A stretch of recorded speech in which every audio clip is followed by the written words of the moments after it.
नमस्ते। आज हम एक हालिया जैगुआर विज्ञापन पर बात करेंगे, लेकिन एक दिलचस्प एंगल से। हाँ, हमें अमित आयुष प्रियदर्शी का एक मीडियम लेख मिला है। बिल्कुल, सबसे भ्रमित करने वाला 30 सेकंड का वीडियो, जैगुआर रीब्रांडिंग। और ये लेख विज्ञापन की बड़ी मजेदार आलोचना करता है। और मजेदार इसलिए भी क्योंकि लेखक अमित आयुष कोई ऐसे ही आलोचक नहीं है, वो कम्युनिकेशन एक्सपर्ट हैं। हाँ, 10 साल से ज्यादा का अनुभव है उन्हें, सोशल डेवलपमेंट, यूएन, कॉर्पोरेट जगत। और वो कह रहे हैं कि भाई अपने पूरे करियर में ऐसी बेतुकी चीज नहीं देखी। ये अपने आप में मतलब काफी बड़ी बात है। सही कहा। तो आज हम इसी लेख को थोड़ा खंगालेंगे, समझेंगे कि एक इतने अनुभवी एक्सपर्ट को ये एड इतना अजीब, इतना हास्यास्पद क्यों लगा। और उन्होंने कैसे उसका मजाक उड़ाया वो भी देखेंगे। चलिए शुरू करते हैं। हाँ, तो लेख की पहली और शायद सबसे चौंकाने वाली बात क्या है? कंफ्यूजन, मतलब सरासर भ्रम। लोग समझ ही नहीं पाए कि एड है किस चीज का। सोचिए, ये किसी भी मार्केटिंग कैंपेन के लिए कितना बुरा है, खासकर रीब्रांडिंग के लिए। हाँ, मतलब आप अपनी पहचान बदलने निकले हैं और लोगों को यही नहीं पता चल रहा कि आप हैं कौन या बेच क्या रहे हैं। अमित आयुष ने बताया भी है, उनके अपने माता पिता, उन्हें लगा फैशन ब्रांड है या मोबाइल फोन। हाँ, नथिंग फोन का जिक्र भी है शायद। और हद तो तब हो गई जब किसी ने जैगुआर बाथरूम फिटिंग्स का अंदाजा लगा लिया। बाथरूम फिटिंग्स कमाल है। और लेख में ये भी लिखा है कि इलॉन मस्क ने भी पूछा था कि क्या जैगुआर अब भी कार बेचता है। अरे बाप रे! ये तो मतलब जैगुआर जैसे लग्जरी ब्रांड के लिए बहुत ही अजीब स्थिति है ना? बिल्कुल। और ये उनकी जो विरासत है उसके बिल्कुल उलट है। पहले उनके विज्ञापन कैसे होते थे? हाँ, बेन किंग्सले, टॉम हिडलस्टन, बड़े नाम। और टैगलाइन भी याद है सबको, it's good to be bad, या वो क्लासिक ग्रेस स्पेस स्पेस, एकदम प्रतिष्ठित। सही।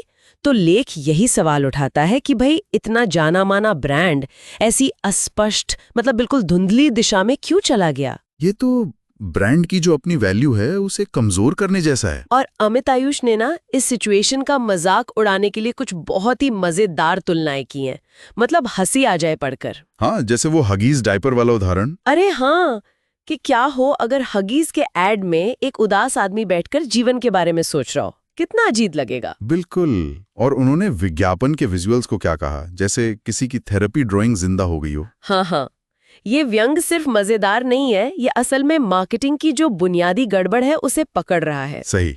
और नए नारे, कॉपी नथिंग, लिव विविध। लेखक कहते हैं कि ये पुराने वाले नारों के सामने कितने थके हुए लगते हैं, कल्पनाहीन। उन्होंने तो मजाक में ये तक कह दिया कि इससे अच्छा तो एक पीली बैकग्राउंड पे प्लेट में सेब रखकर लाइव फीड चला देते और नीचे लिख देते ड्रीम बिगर। हाँ, मतलब ये दिखाने के लिए कि उनके हिसाब से ये कोशिश कितनी बेमतलब और दिशाहीन थी। और बात सिर्फ विज्ञापन तक नहीं रुकी, सोशल मीडिया पे जो हुआ उसका भी जिक्र है। हाँ, जब लोगों ने सवाल उठाए, कंफ्यूजन दिखाया, तो जैगुआर के जवाब वो भी अजीब थे। बिल्कुल, सिर्फ लिख दिया द फ्यूचर या फिर ब्रश स्ट्रोक, बस। इन जवाबों को अमित आयुष ने अहंकार से भरा और टालने वाला बताया। और वो सोशल मीडिया टीम के लिए काफी मतलब तीखे शब्द इस्तेमाल करते हैं। हाँ, मैंने पढ़ा, आत्ममुग्ध, नक्छड़े, जेन जी जैसे घबराहट के दौरे वाले ढोंगी, काफी कड़े शब्द है। उनका पॉइंट यही है कि भाई गलती मानना तो दूर, वो अजीब तरह से अपनी बात पर अड़े रहे, और इससे पूरी स्थिति और भी हास्यास्पद बन गई उनके नजरिए से। लेकिन एक बात उन्होंने साफ की है। हाँ, कि उनकी ये आलोचना किसी राजनीतिक विचारधारा से जुड़ी नहीं है, वो क्या राइट विंग, ऐसा कुछ नहीं। ये बस एक प्रोफेशनल की राय है, मार्केटिंग और कम्युनिकेशन की जो असफलता हुई है उस पर। बिल्कुल। वो कहते भी हैं कि ठीक है, मैं शायद जैगुआर खरीद ना सकूं, पर मार्केटिंग पर तो बोल ही सकता हूं, खासकर अपने इतने साल के अनुभव के बाद। तो कुल मिलाकर इस लेख का सार क्या निकलता है? सार यही है कि अमित आयुष प्रियदर्शी के अनुसार ये जैगुआर अभियान एक बहुत बड़ी चूक थी।